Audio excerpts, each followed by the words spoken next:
Olá, meu nome é Carlos Siqueira, seja muito bem-vindo e bem-vinda a este meu canal. Aqui nós falamos de literatura e tentamos falar sempre sobre escritores diferentes, de épocas, estilos, nacionalidades e gêneros diferentes.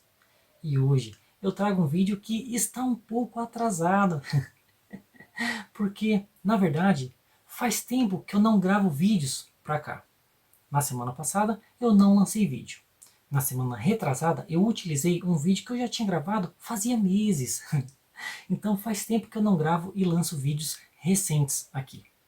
E o de hoje, na verdade, era para ter sido lançado no dia 31 de outubro de 2023. Portanto, dia do Halloween. Porque hoje a nossa conversa é sobre um conto de terror barra horror que eu gostei muito e já se tornou um dos meus preferidos. Um conto que está presente nessa antologia Contos de Horror do Século XIX, da Companhia das Letras, uma seleção de Alberto Mangel. E o nome do conto é A Mão do Macaco, de W. W. Jacobs, ou, se vocês preferirem, W. W. Jacobs. Vamos para o conto.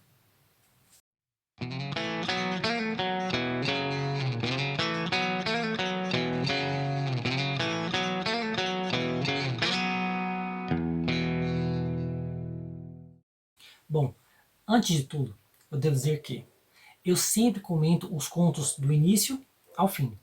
Então, se você não gosta de spoiler, sugiro que leia o texto e depois retorne aqui. Eu vou tentar achar o link do conto e deixar na descrição do vídeo. Aliás, eu sempre deixo na descrição do vídeo links para que você possa comprar os livros que são abordados, comentados, mencionados aqui. O link é da Amazon, você não paga nada a mais por isso e contribui para o canal. Eu sempre esqueço de dizer isso, o que me faz um mau youtuber. Pois bem, e antes de conversarmos sobre a história em si, é sempre bom relembrar que o conto é aquele gênero curto, que tem poucas páginas, poucos personagens, em que o ambiente geralmente é fechado para dar uma tensão maior e que há muitos elementos simbólicos que vão coadunar justamente com a história. E a gente vai perceber isso daqui a pouco. Eu também tenho uma descrição não, eu tenho uma playlist só de análise de contos para quem queira conferir como é que a gente conversa e analisa contos. Pois bem, mas o principal desse gênero é que ele tem uma única célula dramática, isto é, um único clímax que está sempre no final. Depois desse clímax, a história acaba. E esse conto, gente, ele é magistral, magistralmente construído. Eu adorei, assim, se tornou um dos meus preferidos da vida. Só de eu lembrar, eu já estou arrepiado. Agora sim, conversemos sobre A Mão do Macaco. Bom, o conto A Mão do Macaco, de W. W. Jacobs, ou, se vocês preferirem, W. W. Jacobs, se inicia numa noite fria e úmida. É, meus amigos, já começa assim para dar aquele clima de terror, hein? Perceba como que vai sendo construído o cenário, o contexto, para dar já aquele medo mesmo, né? Isso aqui, gente, se você ler assim à noite, com a luz meio apagada, você fica arrepiado.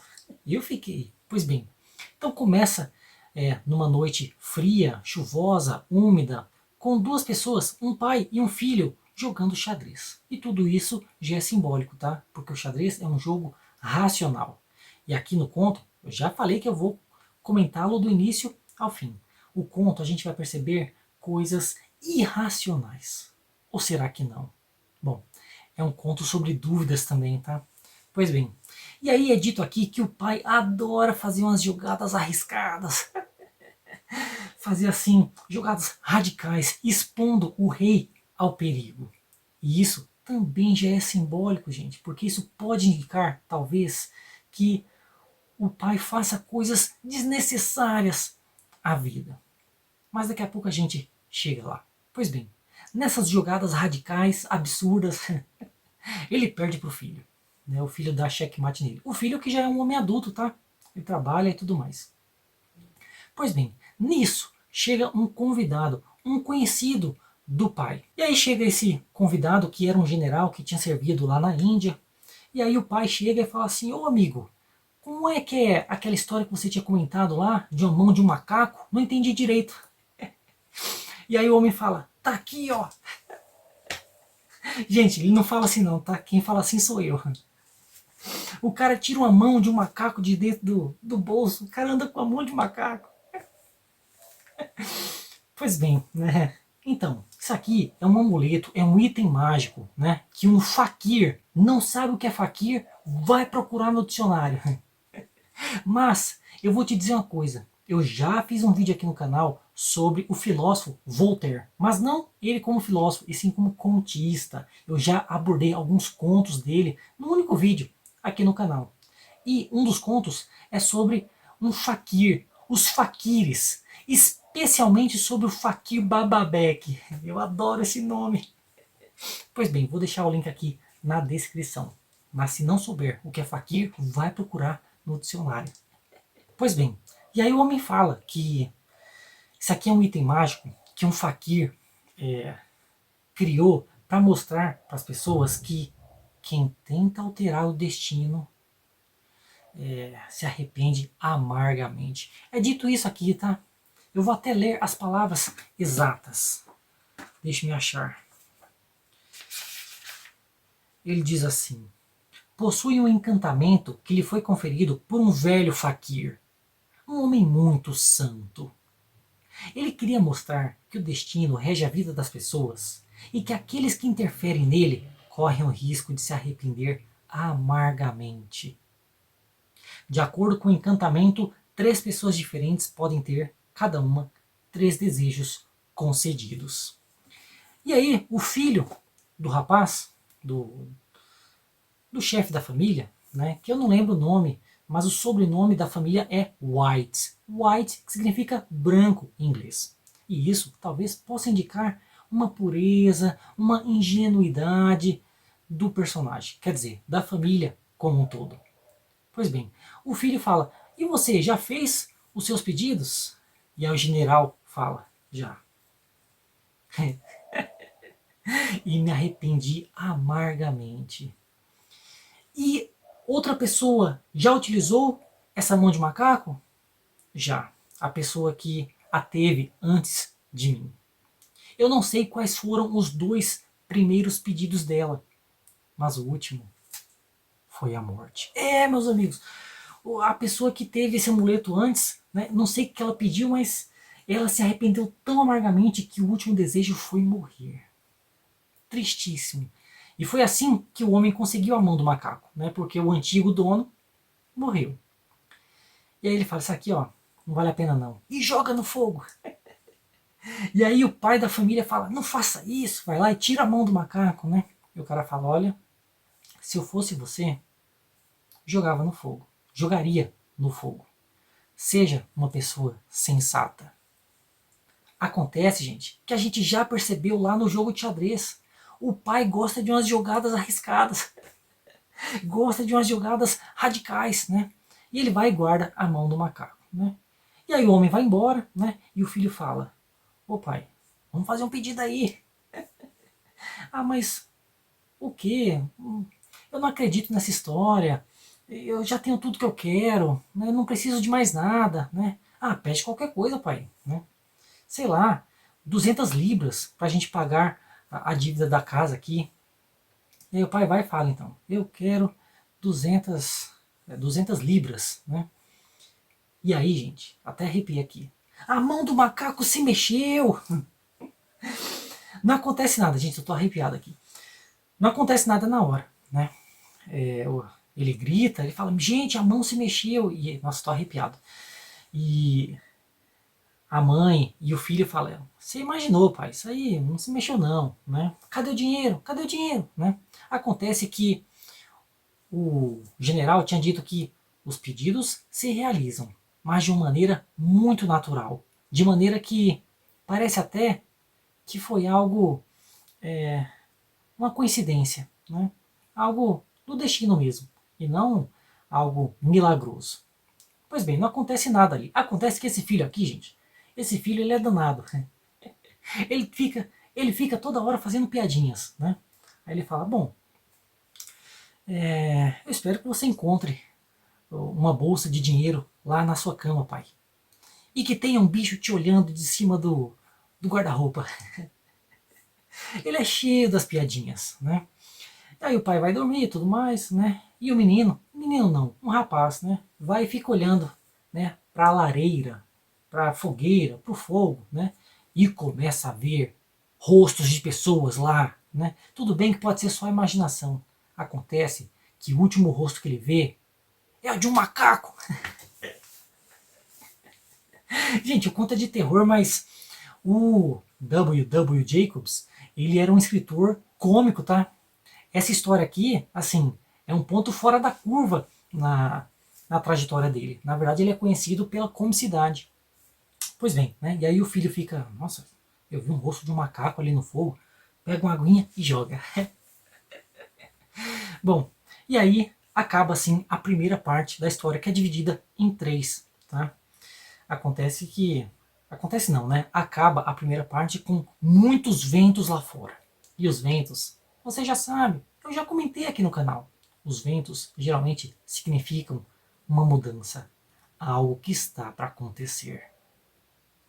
Bom, a segunda parte se inicia com o outro dia, em que o filho da família, que aliás se chama Herbert, eu tinha esquecido.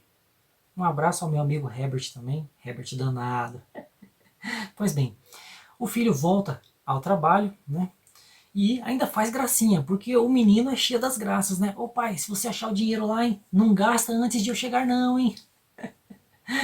E aí a mãe ri, né? O pai fica meio receoso, porque ele fala, gente, aquilo foi estranho. A mão do macaco se mexeu, eu tô arrepiado, gente. A mão do macaco se mexeu. Não, você imaginou que se mexeu. Pois bem, o filho foi trabalhar, né? Que ele já é maior de idade e tudo mais. E aí passa um tempo e chega um homem bem vestido, fica rodeando a casa da família White, né? Assim, com um jeito de que quer entrar, ao mesmo tempo não quer entrar, quer falar alguma coisa, ao mesmo tempo que não quer falar. Né? Acontece que ele entra, né? E aí ele se apresenta e fala, então, eu estou aqui em nome da empresa, tal, que é a empresa que o filho trabalha.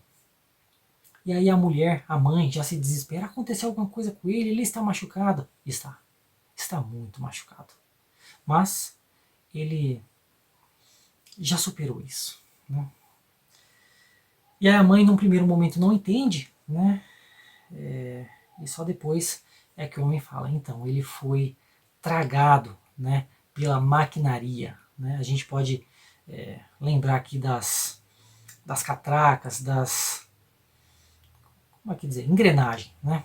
Das engrenagens de uma máquina. Ele foi tragado pelas engrenagens da máquina e acabou falecendo. Ele ficou muito machucado e não aguentou e já passou dessa para melhor. Né? E aí a família toda se desespera, né? E aí o homem fala, olha, por favor, né, eu estou aqui em nome da empresa, eu só vim trazer essa notícia trágica, né, fazer as minhas condolências. E a empresa não se responsabiliza por acidentes como esses. Né? Mas como o filho de vocês era um funcionário muito bom, me enviaram aqui para trazer uma quantia em dinheiro para ajudar vocês. Né?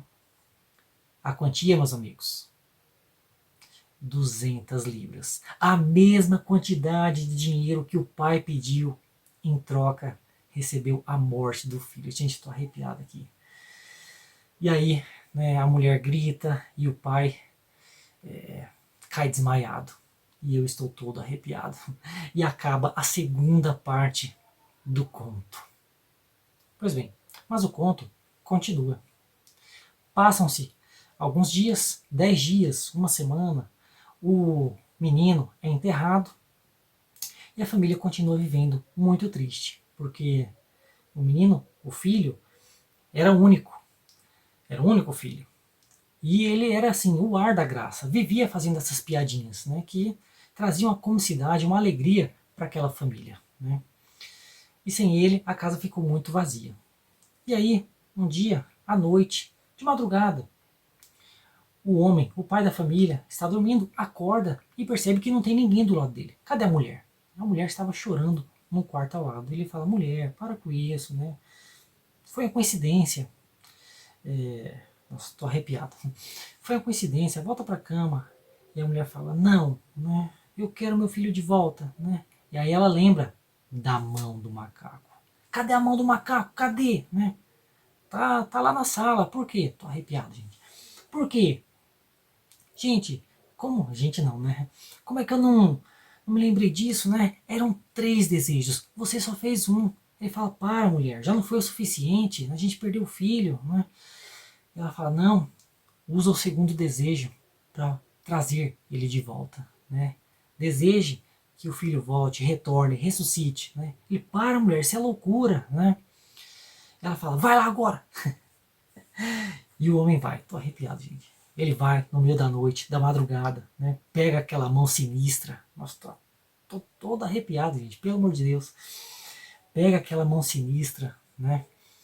E na frente da mulher, que ela pede, vai, faz desejo, né? E aí ele vai e faz, né? Eu desejo que o nosso filho retorne. Um desejo assim, incomum, né? Porque no outro, 200 libras, tudo bem, né? É algo plausível, né? Agora, pedir que uma pessoa que já morreu retorne, o homem fica pensando nisso. Meu Deus, como é que ele vai voltar, né? Eu não consegui nem reconhecê-lo, né? Quando eu vi o corpo, né? Que foi tragado pela maquinaria, pelas engrenagens. Aliás, gente, a gente pode pensar também nas engrenagens como o próprio destino, né? O menino, o jovem que ficou tirando sarro, né? Daquilo que é de certa forma sagrado, abençoado ou até mesmo profano, ficam tirando sarro, não pai, né? Pede dinheiro lá, não vai gastar, hein? Ó, olha que o dinheiro vai cair na sua cabeça, hein? É um perigo, hein, pai? Fica tirando sarro, né? Tomara que você encontre um monstro em cima do guarda-roupa, né? Essa pessoa que ficou zombando foi a pessoa tragada pelas engrenagens, né? Que a gente pode pensar nas engrenagens do destino. Meus amigos, pois bem, né?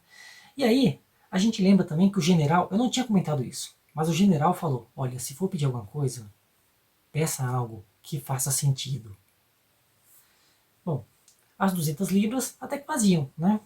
Agora, desejar que um morto volte à vida, um morto que tinha sido assim esmagado, que o pai não tinha nem reconhecido, é dose. Acontece que não acontece nada no primeiro momento, né? E aí, gente, passa alguns minutinhos e é madrugada. Alguém começa a bater na porta. Meus amigos. E aí a mulher já se desespera, sai correndo. É o meu filho, é o Herbert, eu vou atender, vou abrir a porta. E o homem, não, mulher, não vá, não vá, né? Você, pode ser que você não reconheça o que esteja do outro lado da porta. Gente, estou todo arrepiado, né? Não é o nosso filho, né? É um rato, é um barulho. Não, é o nosso filho sim, né? Eu lembro que a firma que ele trabalhava ficava bem pertinho daqui, né? E aí ela vai abrir a porta e aí o homem, desesperado também, sai correndo, pega a mão do macaco e faz o último desejo. Ele deseja que o que quer que esteja do outro lado da porta desapareça. E aí a mulher, quando abre a porta, não tem ninguém. Só a rua vazia. Meus amigos. E aí o conto termina. E a gente fica com aquela reflexão, com aquele pensamento. O que foi que aconteceu aqui? Será que foi uma coincidência? Será que quem bateu na porta não era o filho? Ou será que até era, mas o pai desejou que o que quer que fosse, né, desaparecesse? Mas o pior de tudo, qual terá sido o valor equivalente, entre aspas, tido nessa troca? A volta do filho pelo desejo do pai. O que será que o pai vai receber em troca? Meus amigos, fica aí a reflexão desse conto magistral chamado A Mão do Macaco. Inclusive, gente, a gente pode pensar também na figura da mão, a metáfora que ela apresenta. Porque a mão é aquilo que domina. E a gente está falando aqui de destinos, né? Ou de coincidências. É bom sempre lembrar que a palavra manipular vem de mão, né? E aqui é a mão do macaco. O macaco que é assim uma espécie de antecessor do ser humano. E esse aqui é um conto sobre desejos, desejos barra ações. E o desejo, ele antecede a ação, assim como o macaco antecede o ser humano na linha evolutiva. Então a gente pode pensar em todas essas questões aqui, tá? Assim, um conto magistral que eu gostei muito, A Mão do Macaco, de W. W. Jacobs, presente nessa antologia maravilhosa, Contos de Horror do século XIX, de Alberto Mangel. Aqui tem muita coisa boa, vários autores desconhecidos, tá? Só que assim, esse conto, eu achei ele assim bem assustador. Tá? Toda hora eu fico arrepiado só de lembrar. Né? Mas tem outros contos aqui que não, né? Porque o Alberto Mangel ele vai dizer que, na verdade, são contos de horror e não de terror. Né? E ele vai fazer uma separação, né? Que o horror é aquilo que nos deixa assim sem palavras. Né? A gente não compreende bem o que está acontecendo ali, enquanto o terror não. Existe algo que a gente se assusta com aquilo. Né? Aqui é mais uma questão psicológica. Esse conto mesmo, a gente pode pensar nele como coincidências da vida. Né? Ou também pode pensar no sobrenatural, mas a gente fica com aquela dúvida. É um conto sobre dúvidas, sobre incertezas. Né? Eu lembro que aqui, no comecinho, a mulher fala pro, pro marido, né, que ele perdeu a partida pro filho. Talvez na próxima você ganhe. Perceba o talvez, a dúvida, né, no futuro. Né? Ou então o homem quando fala assim, eu não esperava receber a sua visita hoje. Perceba também o inesperado presente sempre na vida das pessoas. Né? Eu não esperava. E perceba como que há uma rede de entrelaçamentos aqui. Né? Se o homem, se o amigo do pai não tivesse ido visitar, ele não teria visto a mão do macaco, não teria feito esses pedidos, não teria tido essas consequências. Perceba como que está tudo amarrado aqui. É a mão do destino amarrada pela mão do macaco. Ou de mãos dadas. Meus amigos. Então esse foi o vídeo de hoje. Espero que tenham gostado. Se você gostou do vídeo, curta, comente, compartilhe, se inscreva no canal. Essas coisas todas que você está acostumado a fazer. Muito obrigado. E até a próxima. O quê? Por que eu gravei esse vídeo sobre a mão do macaco com uma blusa do Dragon Ball Z? Na verdade não é Dragon Ball Z, né? É Dragon Ball mesmo. É porque os Saiyajins, que são a raça guerreira dessa história, Dragon Ball, eles se transformam em macacos. Em noite de lua cheia, em se olhar para a lua, se transforma em macaco, hein? Isso no início, né? E eu estou lembrando aqui que a gente precisa conversar sobre os macacos nos animes. Gente, tem um macaco que eu odeio, que é aquele macaco lá, o bestial, lá do Shingeki no Kyojin, né? Nossa, como eu tenho ódio por aquele macaco, né? Nossa, quando ele levou um piau pro Levi, nossa, eu adorei, eu repeti aquela cena 1000 vezes. Odeio aquele macaco, gente. E também naquele outro anime, JoJo's Bizarre Adventure, né? Se eu não me engano é na parte 3, acho que é a 3, né? Tem um macaco lá no navio. Nossa, que ódio daquele macaco. Bom, se eu me lembro bem, no ano passado, quando eu fiz um vídeo sobre Edgar Allan Poe, sobre um conto também de terror barra horror, eu tinha prometido que da próxima vez que gravasse algo relacionado ao tema, ao gênero, eu gravaria assim, com a luz desligada. Mas eu não cumpri! Mas agora sim está prometido, hein? A próxima vez que eu gravar algo de terror, de horror, vou gravar com a luz desligada. É porque antes a qualidade do vídeo, a qualidade técnica, não era tão boa. Eu não sei se vocês perceberam, mas a qualidade do vídeo está melhor. É porque eu troquei de celular. E aí eu posso fazer alguns ajustes aqui na luz que deixa ainda mais sombrio. Vejamos. Luz fria, luz quente. Eu posso diminuir a intensidade dela também, ó. É, meus amigos. Olha. Bom, é isso. Vou-me embora.